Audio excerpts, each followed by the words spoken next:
Hello everyone, you are on the channel Scary Story. Tonight I want to tell you about something that happened to my friend Liam. He's one of those guys who loves the city life, but occasionally craves a dose of nature. So a few months ago, he rented a small, isolated cabin in the woods for a weekend getaway. He was looking forward to some peace and quiet, a break from the constant noise of his apartment building. The cabin was exactly as advertised. Rustic, cozy, and miles away from the nearest neighbor. The first day was perfect. He went for a long hike, cooked a meal over an open fire, and as night fell, he settled into a comfy armchair with a good book. The only sounds were the crackling of the fire in the hearth and the gentle chirping of crickets outside. It was pure bliss. Around 10 o'clock, he decided to turn in for the night. He put out the fire, double-checked the lock on the heavy wooden door, and headed to the bedroom. The cabin had large, uncovered windows, which he loved during the day because they filled the space with natural light. But at night, they were just black rectangles reflecting the dim light of his bedside lamp. He was just drifting off to sleep when a faint sound broke the silence. It was a soft, rhythmic tapping. At first, he dismissed it as a branch brushing against the roof in the wind. He rolled over, pulling the covers up to his chin. But the sound didn't stop. It was consistent, methodical. Tap, tap, tap. Curiosity got the better of him. He sat up and listened intently. It wasn't coming from the roof. It sounded like it was coming from the living room window, the largest one facing the dark expanse of the forest. He tried to rationalize it. Maybe a large moth or some other night insect was bumping against the glass. It happened all the time at his apartment back in the city. He lay back down, trying to ignore it. But the tapping grew slightly louder, more insistent. Tap, tap, tap. Tap, tap, tap. It wasn't random like a moth. It had a pattern. It sounded deliberate. A knot of unease began to form in his stomach. He was completely alone out here. His car was the only one in the long gravel driveway. The nearest town was a 30-minute drive away. His heart started to pound in his chest. He slowly, quietly slipped out of bed. The wooden floorboards were cold against his bare feet. He crept towards the bedroom doorway, peering into the dark living room. The only light came from the moon, casting long, eerie shadows across the floor. The tapping continued, steady and unnerving. Tap, tap, tap, on the living room window. He strained his eyes trying to see what was out there, but the darkness was absolute. It was like a solid wall of black just beyond the glass. He felt a primal fear rising within him, the kind you feel when you know you're being watched. He thought about calling the police, but what would he say? Someone is tapping on my window? They'd think he was crazy or just spooked by the woods. He didn't even have great cell service out here. His phone showed only one bar. Taking a deep breath, he decided he had to see what it was. He couldn't spend the rest of the night cowering in the bedroom, his imagination running wild.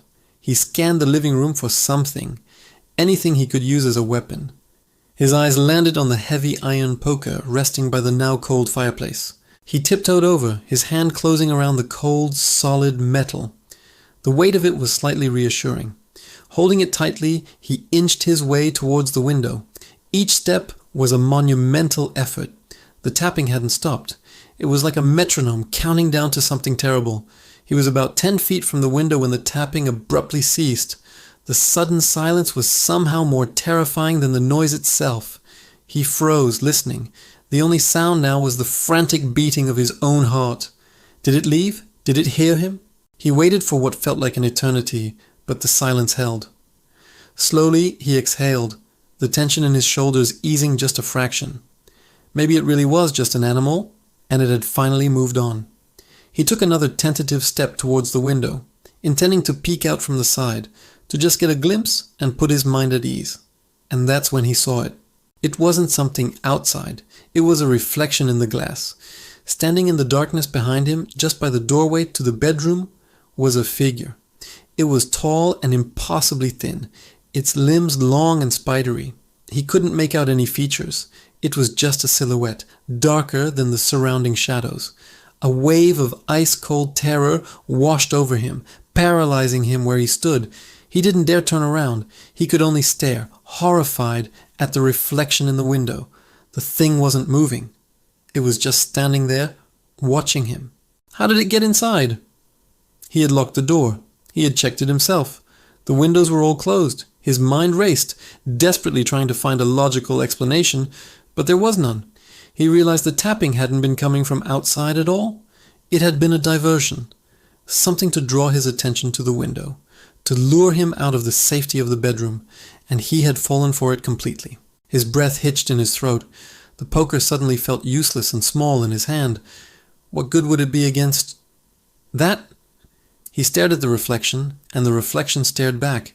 He could feel its gaze on his back, a cold, malevolent pressure. He knew he had to do something. He couldn't just stand there and wait.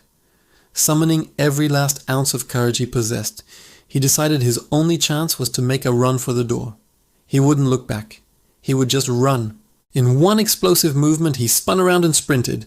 He didn't look at the thing in the doorway. He didn't want to see it. He flew across the living room, his bare feet slapping against the wood. He fumbled with the deadbolt on the main door, his fingers clumsy with panic. For a horrifying second, it wouldn't turn. He pulled harder, a desperate sob escaping his lips. Finally, the lock clicked open.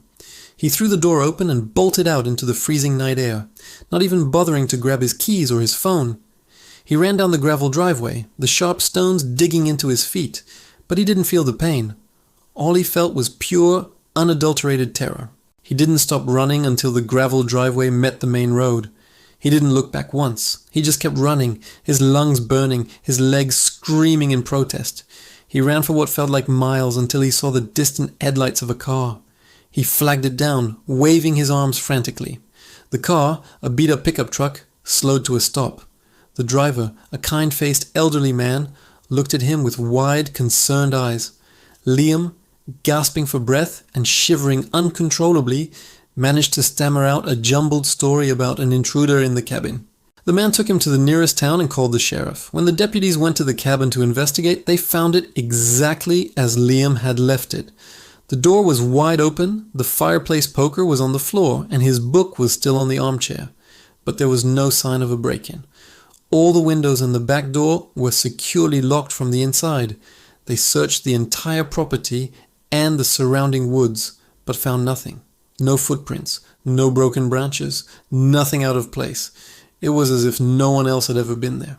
Liam never went back to that cabin. He left all of his belongings behind, his clothes, his wallet, his car keys. He told his landlord he'd lost them and paid to have everything replaced. He couldn't bring himself to explain the truth. Who would believe him? To this day, he doesn't know what that thing in the cabin was.